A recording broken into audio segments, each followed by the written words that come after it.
Welcome to my very short recap of Game 4 of the 2023 FIDE Women's World Chess Championship. In this game, the defending champion had the white pieces, and just as she did in Game 2, she opened with d4 and the players played a Queen's Gambit. Now this one's going to be very quick because both players played perfectly throughout the game. They played with 98% accuracy according to the game review here on Lichess. In almost every case, I went through this all the way through move by move with the engine from beginning to end. In almost every case, both players played the best or second best move, and when they played the second or third best move, it was rated just as high as the other ones, or very, very close. It is a little ironic this is going to be my shortest recap of all of these games, and I think because it was the longest one, it had the most moves and it took the most time. Both players played superbly in this game.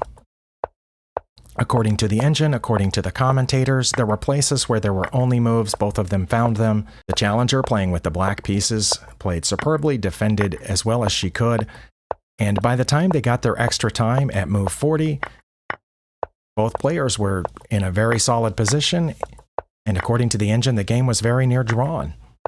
There were really no tense moments positionally on the board until move 53, and when I say no tense moments, I mean for them, as far as neither player had an advantage or did anything inaccurately. But I'm going to go ahead and move on to move 53 here. If you want a more in-depth analysis, find a channel with somebody that has a lot more expertise than I do, if anyone else is doing recaps of these. But here, after 52 moves, once again, the players are down to opposite colored bishops, each with a rook and 3 pawns. Both players have a passed pawn.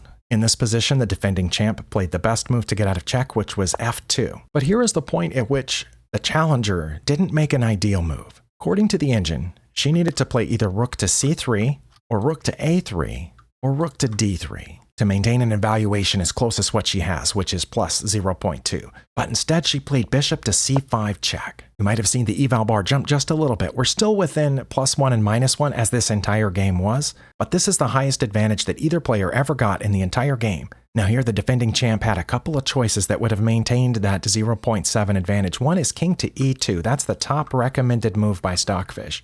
Now the engine says if she played that this bishop would just go back to e7 where it was. But I don't know. I think that anybody that I played, if I went to king to e2, I would be afraid of them checking again here on e3 with the rook. And then I'm not sure what would be best after that. Would I need to move over again? I don't know. e2 was the top suggested move, and e1 was the second suggested move, the only two that keep the advantage quite that high for white. But instead, the defending champ went to f1 with the king, which brings the evaluation back down to 0.3. And just as it would have been with e2 or e1, black's best move is to put the bishop back on e1. Any other move takes the evaluation and would have given white the highest advantage they had in the game. But the challenger brought the bishop back to e7. Now, I don't understand how this doesn't just hang a pawn.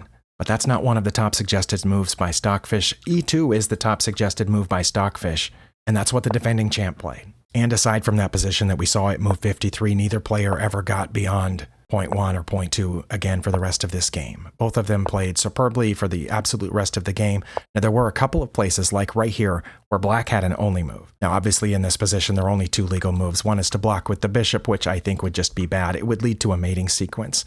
And the king cannot come up here because of the pawn, so it has to go to g7. So those are the only 2 legal moves in this position. Obviously, black, being a grandmaster, found that. White has several choices here. The defending champ made one of the best choices. And again, if you can see the suggested move list, there's an only move for black. Obviously, the bishop is under fire and has to move somewhere. It only has a few choices. If it drops back here, that's a blunder. If it moves over here, that's a blunder. There's only one move. And it looks like the reason that any other move would be a blunder is because then this pawn could advance.